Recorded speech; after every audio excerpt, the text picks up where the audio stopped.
My name is Lorraine Kate, and I am 78 years old.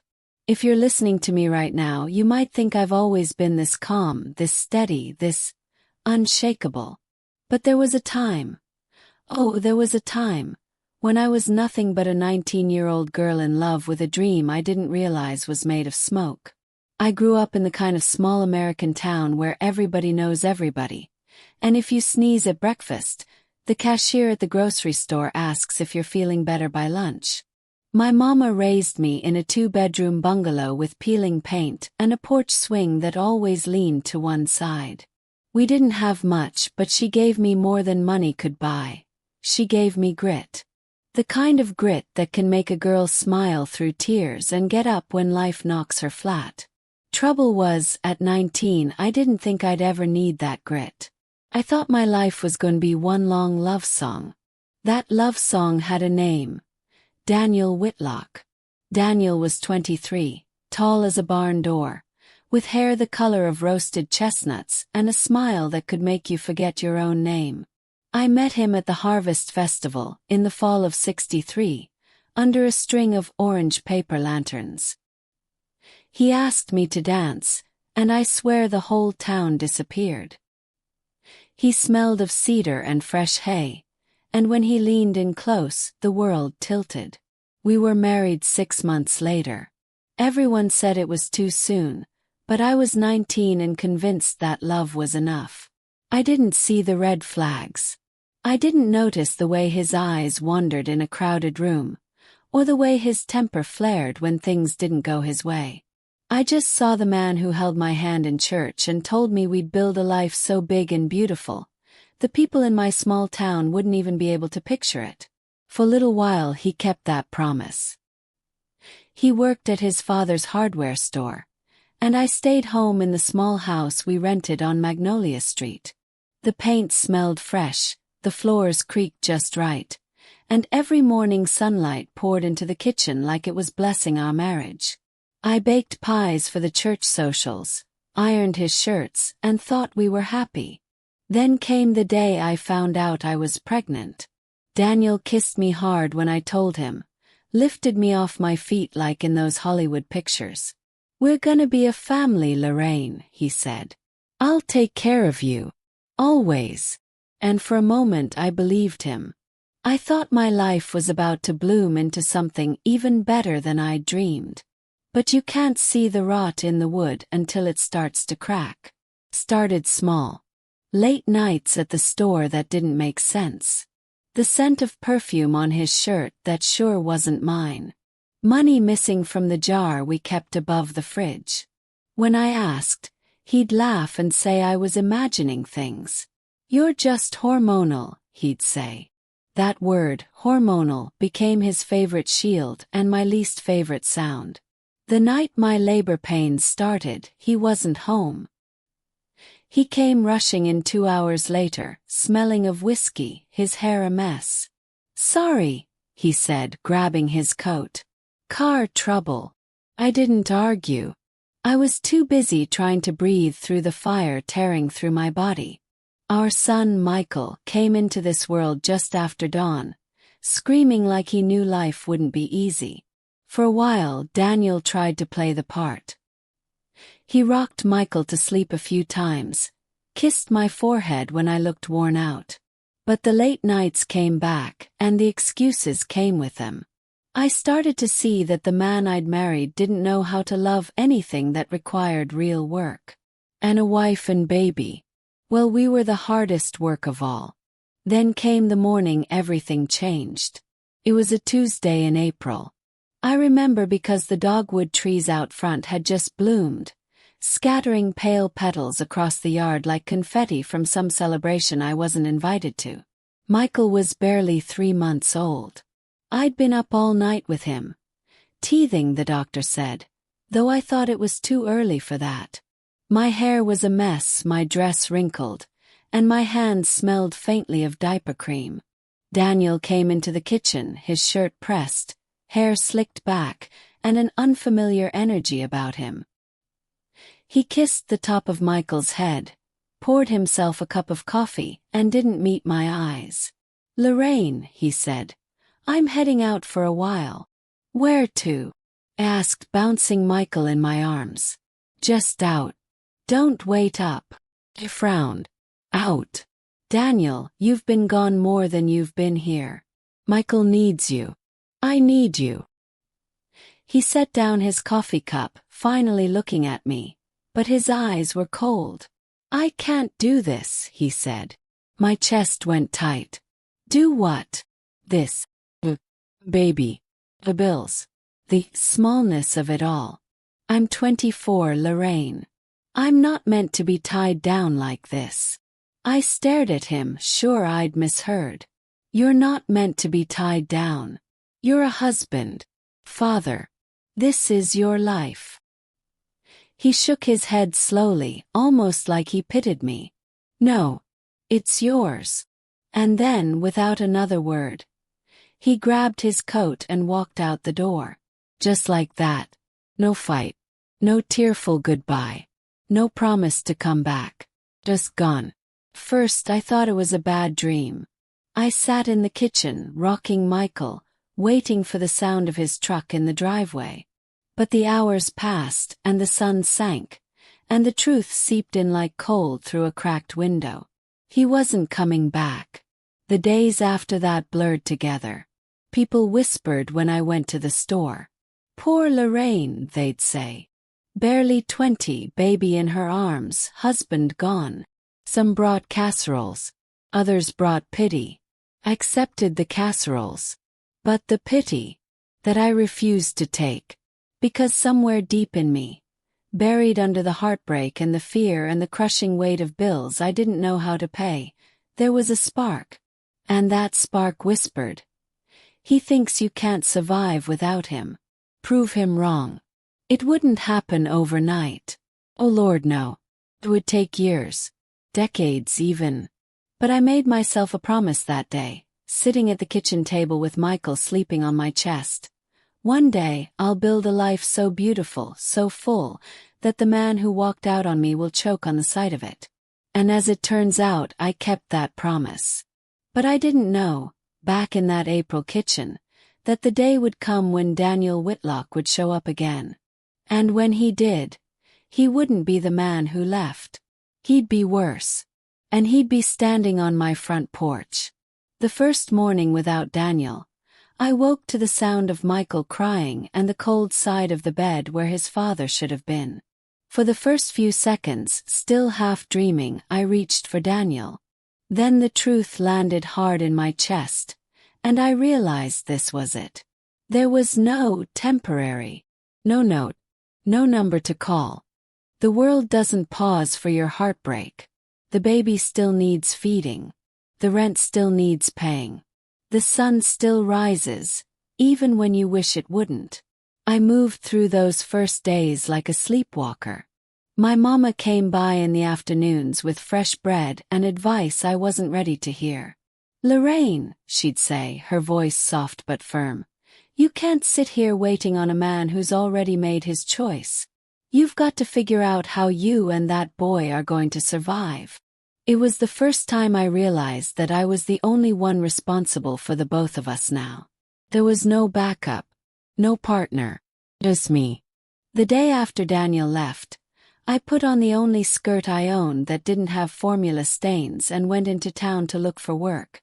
The bell over the door at Donnelly's diner jingled as I walked in. Mrs. Donnelly, a short woman with sharp eyes, looked me over from behind the counter. You ever work as a waitress before? She asked. No, ma'am. You have a baby? Yes, ma'am. She pursed her lips. It's hard work. Long hours. No room for crying spells. I thought about Daniel's face as he walked out that door, about the rent due in 2 weeks, and about Michael's tiny body curled against me. I can handle it, I said. She gave me the job on the spot. The pay was barely enough to cover rent, but it was a start. If you've never tried to waitress in a small-town diner with a newborn at home, you don't know exhaustion. I'd work the morning shift, come home, feed and change Michael, then scrub the floors or do laundry because we couldn't afford the laundromat. At night, I'd rock him until my arms went numb, humming lullabies I half remembered from my own childhood. Some nights I'd cry quietly in the kitchen so he wouldn't see me with red eyes when he was older. The weight of it all, the bills, the gossip, the loneliness, pressed down until it felt like I was breathing through a straw. But every time I thought about giving in, I remembered the way Daniel's voice sounded that morning. Cold. Certain. Like I wasn't worth the fight. And something in me hardened. Small towns have long memories and short tempers for scandal. Some women avoided me, as if abandonment was contagious. Others offered syrupy kindness that dripped with pity. I'd overhear them in the grocery store. She's so young, never should have married that Whitlock boy. Heard he's gone to Chicago, chasing money. The old me would have run home and cried. But the new me, still shaky, still finding her footing, lifted her chin and kept walking. One evening after my shift, I was sweeping the diner when a man named Henry Larkin came in. He was in his late 40s, tall and wiry, with kind eyes. Henry ran the local print shop. He'd heard about my situation from Mrs. Donnelly, and he offered me a part-time evening job helping with the bookkeeping. It meant leaving Michael with my mama a few nights a week, but the extra income kept us afloat. Henry never once treated me like a charity case. He paid me fair, trained me patiently, and gave me something I hadn't had since Daniel left: confidence. By the time Michael turned 1, I'd stopped crying myself to sleep. I'd learned to change a diaper in under 2 minutes, carry a tray of 6 coffee mugs without spilling a drop, and keep a roof over our heads. I'd also learned that survival isn't just about money, it's about dignity. One Sunday, Daniel's mother, Elaine, showed up at the diner. She was dressed like she'd stepped out of a magazine. Pearls, gloves, hat tilted just so. She slid into a booth and ordered coffee. "I heard you're working 2 jobs," she said, her tone halfway between surprise and disapproval. "That's right." She stirred her coffee slowly. "Daniel's doing very well for himself. He's in Chicago. Hasn't mentioned you or the baby though. Says he's starting over." I felt the blood drain from my face, but I smiled politely. "Well, you tell him his starting over doesn't erase his responsibilities." Her eyes narrowed. "Men need freedom, Lorraine. You should have made life easier for him." I set her coffee down a little harder than I meant to. "I'll make life easier for Michael. That's my only job now." She didn't come back to the diner after that. When Michael said "Mama" for the first time, I cried, not from sadness but from pride. Every scraped knee, every cold night, every insult I'd swallowed. It was all for him. He was my anchor, my reason. We didn't have much, but we had each other. And slowly, my little world began to feel steady again. By the time I was 25, I'd saved enough to take night classes at the community college. Henry encouraged me, even let me use the print shop's old typewriter to practice. I studied business management, thinking maybe, just maybe, I could run something of my own one day. I didn't tell anyone my dream. Not yet. In small towns, people like to keep you in the box they've drawn for you. I wasn't ready to hear, "That's not for you, Lorraine." But in my mind I could see it clearly. A life where no one could take my security away. After many years, then, out of nowhere, a letter arrived. The envelope was postmarked Chicago. My heart thumped hard when I saw the handwriting. It was Daniel's. I sat at the kitchen table, staring at it. Inside, just a single sheet of paper. "Lorraine, I've been thinking about you and the boy. I want to see him. Let me know if I can come by. Daniel." That was it. No apology. No explanation. No "I miss you." Just a man who had walked away deciding he might stroll back in. I folded the letter neatly and set it aside. My first instinct was rage. My second was fear. But underneath both was something else, resolve. If Daniel Whitlock wanted to see me again, he wasn't going to find the 19-year-old he left behind. 2 weeks after the letter, I was closing up the diner when the bell over the door jingled. I turned, expecting a late customer. Instead, there he was, standing in the doorway like he owned the place. Same smile but lined with age. Same eyes but colder. "Hello, Lorraine," he said. "Miss me?" I tightened my grip on the coffee pot in my hand. Because in that moment, I realized this wasn't just about the past. This was about to become a battle. And I was ready. Daniel stood in the doorway of Donnelly's diner like he'd never left, his hand resting casually on the frame. But I wasn't the same girl who used to run into his arms after his late shifts at the mill. I was a woman now, one who had fought tooth and nail to keep a roof over her baby's head, who'd learned how to stretch $1 until it screamed. I set the coffee pot down on the counter slowly, never breaking eye contact. "What do you want, Daniel?" I asked. My voice was calm, but inside my chest my heart was thudding so loud I could feel it in my teeth. "To talk," he said, stepping in. "Maybe get a coffee." I almost laughed. "You walked out on me, Daniel. You didn't just forget to pick up milk. You left me with a baby and no explanation." He had the nerve to look hurt. Things weren't working. I needed space. 40 years is a lot of space. That one hit him. A flicker of shame crossed his face before he covered it with a smirk. "I've changed, Lorraine. I've done well for myself. Thought maybe we could, start fresh." It didn't take long to figure out why he was really there. Over coffee, black, no sugar, same as always. He told me about his successful years in Chicago. Then he mentioned his recent setbacks. Translation: he was broke. "I thought maybe I could stay around here for a while," he said, stirring his coffee with the little metal spoon. "Be close to Michael. Get to know my son." I leaned back against the counter. "Michael is 40 now, Daniel. He's a grown man with his own life. You don't get to waltz in and play Father of the Year because you need a place to crash." That wiped the smirk right off his face. The thing about someone who's hurt you deeply, they expect you to still be that same wounded version of yourself when they come back.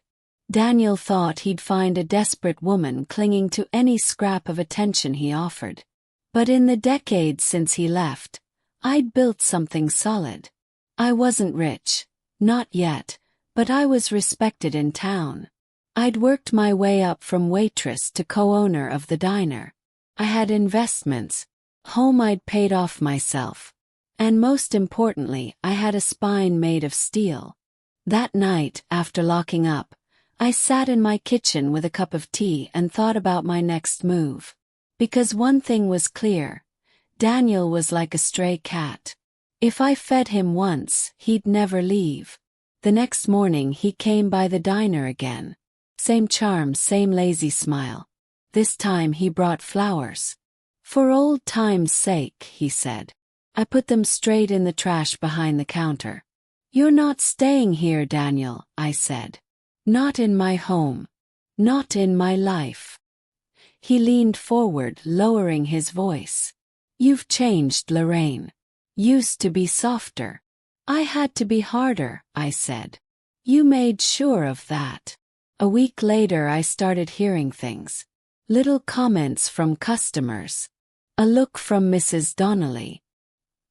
"He says you've been holding a grudge all these years," one woman told me quietly after lunch. "Says you kept his son from him." Clenched my jaw. Daniel was planting seeds, trying to make me look like the bitter ex who couldn't move on. But I didn't fight back, not yet. Because I knew something Daniel didn't. Henry Larkin, the same man who gave me that first bookkeeping job, was now the town's unofficial historian. He had records of everything. old financial ledgers, newspaper clippings, even court documents. One rainy evening I stopped by his shop. "Henry," I said, "you still have those files from the mill days?" He nodded. "Every one of them." "Why?" I explained. Henry's eyes hardened. "Lorraine, you need to see this." What he showed me was gold. Daniel hadn't just left because of space. He'd been caught in a mess involving theft from the mill's petty cash. The company hadn't pressed charges to avoid scandal, but they'd fired him quietly. It wasn't just abandonment, it was cowardice. I didn't confront him right away. Instead, I invited him to lunch at the diner. Just the two of us. He came in looking smug, like he thought I'd finally come to my senses.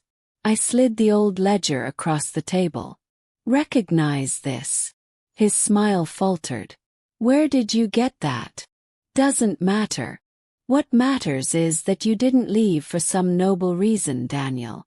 You ran because you were caught. And now you're back because you've run out of places to hide." He pushed the book away. "That's ancient history." "Not to me," I said. "Not to Michael. And if you keep talking about me in this town, I'll make sure everyone knows the truth." That was the first time I saw it. Real fear in Daniel's eyes. Not the kind of fear that comes from a shouting match, but the kind that comes when someone realizes the power is no longer theirs. He didn't storm out. He didn't shout. He just sat there, chewing on his pride like it was gravel. That night I got a call from Michael. "Mom," he said, "Dad came by my place today." My stomach tightened. "What did he say?" "He wants to move in with me. Says you're being unreasonable." I could hear it in my son's voice, hesitation, confusion. "Michael," I said carefully, "there's something you don't know about your father." And in that moment I knew, if I told him the truth, the whole fragile balance could shatter. I didn't sleep that night. I sat at the kitchen table with the ledger open in front of me, tracing the faded ink like it was a roadmap to my past. Every number was proof, not just of Daniel's betrayal, but of the life he could have destroyed if I hadn't learned to survive without him. Michael was a good man, but he had his father's smile. That smile could make you forget the knife in your back if you weren't careful. I knew Daniel would use it. He always had. By sunrise, I decided. I wasn't going to let him turn my son against me. I called Michael and asked him to come over. He arrived just after lunch, still smelling faintly of motor oil from his job at the auto shop. He sat across from me at the same table where I'd taught him to read, where I'd counted out change from my diner tips to pay for his school trips. "Mom," he said, "I don't want to take sides." I took a deep breath. "You need to hear this before you decide there are sides to take." I slid the ledger across the table like I had with Daniel. Michael frowned. "What is this?" "It's the real reason your father left." He flipped through the pages, confusion turning to shock. "He stole from the mill. Not just a little, Michael. Enough to lose his job. He didn't tell me. Didn't tell anyone. Just packed his things and disappeared. And when the shame got too heavy, he ran farther instead of owning it." Michael leaned back in his chair, rubbing his jaw. "Why didn't you tell me this before?" "Because you deserved to form your own opinion of him without my bitterness getting in the way," I said. "But now, he's trying to use you. And I won't let that happen." For a long time Michael didn't say anything. Then he shook his head. "I don't know if I can let him move in now. But he's still my father." "He's your father by biology," I said gently. "But being a father is about showing up. And he hasn't done that for 40 years. Michael's eyes softened. "I get it, Mom. You do. But it's hard. I'm not asking you to hate him. I'm asking you to see him clearly. 2 days later, the storm hit. Daniel showed up at the diner during lunch rush. He didn't come to eat. He came to perform. Standing right by the counter where everyone could hear, he said loudly, "Guess some people can't let go of the past, huh, Lorraine?" Kept my voice level. Guess some people don't realize the past has receipts. The customers went still. Mrs. Donnelly glanced up from her coffee, and I could see her taking in every word. Daniel, sensing he was losing control, leaned closer. "You think you've won? I got friends here. People who'll take my side." I smiled just enough to unsettle him. Only until they know the truth. By the end of the week, the truth was moving through town like wildfire. I never once told anyone myself. But Henry, Mrs. Donnelly, a few regulars from the diner. They'd heard enough to connect the dots. Daniel started avoiding the diner altogether. I heard he was staying in a run-down rental on the edge of town. Still, he wasn't gone, not yet. And I knew if I wanted to end this for good, I'd need to make sure the last move was mine. That's when I got the idea. Every year, the town held its Founders' Day banquet, a big event with speeches, music, and awards for community contributions. I'd been invited to speak this year about small business growth in the area. What better stage? I spent the next week writing my speech carefully. Not a word of it was directly about Daniel, but every line was about perseverance, truth, and owning your mistakes instead of running from them. If Daniel showed up, he'd hear every word. If he didn't, the message would still spread. The night before the banquet, I called Michael again. "Son," I said, "tomorrow might be uncomfortable. But it's time for the truth to be bigger than the lies." "Do what you have to, Mom," he said quietly. That was all I needed. When the banquet night came, the hall was full, every seat taken. And there, in the back by the exit, was Daniel, leaning against the wall, arms crossed, daring me to say his name. I stepped up to the microphone. "Good evening," I began. "Tonight I want to tell you a story. About a man who promised the world, disappeared without a word, and thought he could return to find it all waiting for him. But what he didn't know was that the woman he left behind built her own world instead." I looked straight at him. The microphone felt cold in my hands.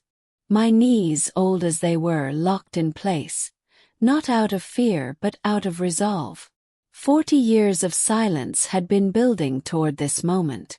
I didn't raise my voice. I didn't need to. "This story," I began, "isn't about bitterness. It's about truth. And truth is a strange thing. It doesn't age, doesn't soften with time.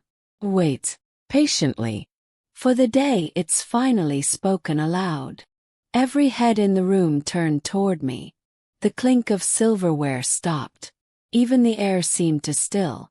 "There was a time," I continued, "when I believed promises meant permanence.